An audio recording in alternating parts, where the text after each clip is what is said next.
Devotion के लिए हम लोग देखेंगे दूसरा राजा उसका चौथा अध्याय 13 पद से 16 पद तक के। तब उसने गेहजी से कहा, इससे कहे जी। कि तूने हमारे लिए ऐसी बड़ी चिंता की है, तो तेरे लिए क्या किया जाए? क्या तेरी चर्चा राजा या प्रधान सेनापति से की जाए? जी। उसने उत्तर दिया, मैं तो अपने ही लोगों में रहती हूँ। फिर उसने कहा, तो इसके लिए क्या किया जाए? गेहजी ने उत्तर दिया, निश्चय उसके कोई लड़का नहीं और उसका पति बूढ़ा है। उसने कहा, उसको बुला ले। और जब उसने उसे बुलाया तब वो द्वार में खड़ी हुई। तब उसने कहा, बसंत ऋतु में दिन पूरे होने पर तू एक बेटा छाती से लगाएगी। मेरे प्रियो, हम यहाँ पे खूबसूरत कहानी को देखते हैं। हम देखते हैं यहाँ पे एक महिला है जो कि शून्य में रहती है, अपने परिवार के साथ में, अपने लोगों के साथ में रहती है और वो खुश है। लेकिन वो खुश नहीं है, और वो खुश इसलिए नहीं है क्योंकि उसके पास में कोई संतान नहीं है और उसका पति जो है वो बूढ़ा है। पर मेरे प्रियो, हम देखते हैं वो महिला जो कि आंसुओं में थी, वो महिला जो कि दुखों में थी, और वो महिला जो कि निराशा में थी, खूबसूरती उसके जीवन में आने पाई, आनंद उसके जीवन में आने पाया, खुशियां उसके जीवन में आने पाई। कैसे?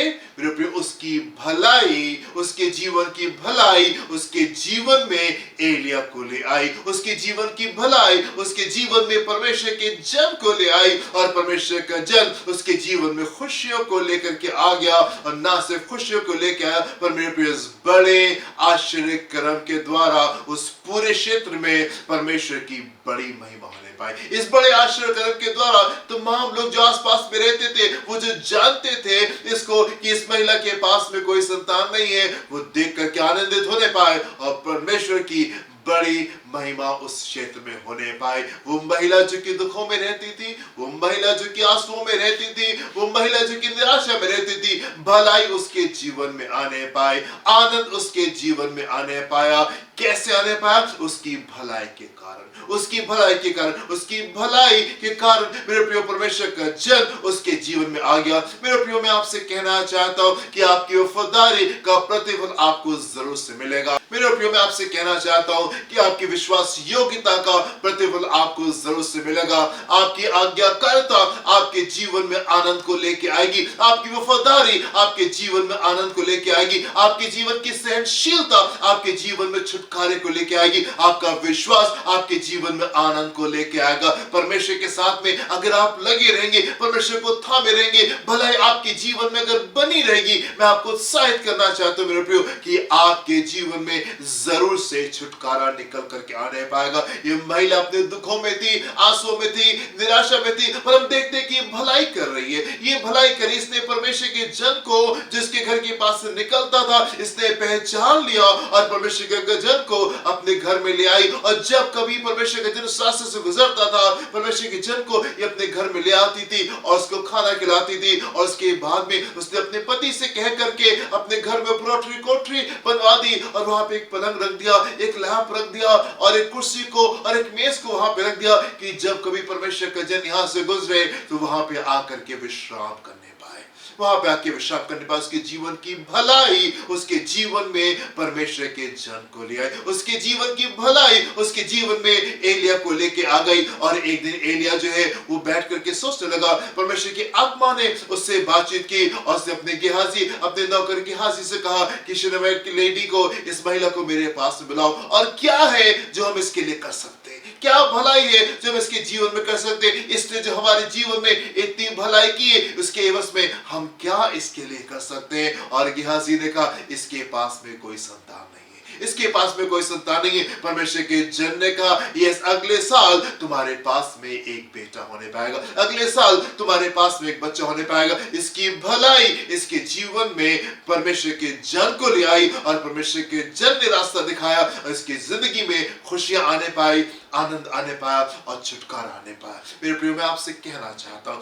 आप परमेश्वर के साथ में विश्वास योग्य रहें, आप परमेश्वर के साथ में वफादारी के साथ में, ईमानदारी के साथ में, विश्वास में आप उसके साथ में चलते रहे। भले चीजें आपके अनुकूल ना हो सकता है कहीं पे जीवन के किसी क्षेत्र में आपके जीवन में कुछ दुख हो, कुछ निराशा हो, पर मैं आपको उत्साहित करना चाहता हूं मेरे प्रियो, आप विश्वास में बने रहे, आप भलाई में बने रहे, आप विश्वास में बने रहे, आप भलाई में बने रहे, आप अच्छे कामों में बने रहे, और अपने समय पे परमेश्वर आपके जीवन में उस प्रतिफल को लेके आएंगे। अपने समय में परमेश्वर आपके जीवन में छुटकारे को लेके आएंगे। हम देखते हैं परमेश्वर के वचन में हन्ना को, और हन्ना के जीवन में हमें मालूम है कि उसके पास में भी कोई संतान नहीं थी, और हमको मालूम है कि हन्ना के जीवन में उसकी सौतन पनिन्ना भी थी, जो कि उसको हमेशा परेशान करती थी, दुख देती थी, आंसुओं में लेके जाती थी, निराशा में उसको लेकर के जाती थी। पनिन्ना थी जो कि उसको हमेशा परेशान करती रहती थी। पर हम देखते हैं कि हन्ना के जीवन में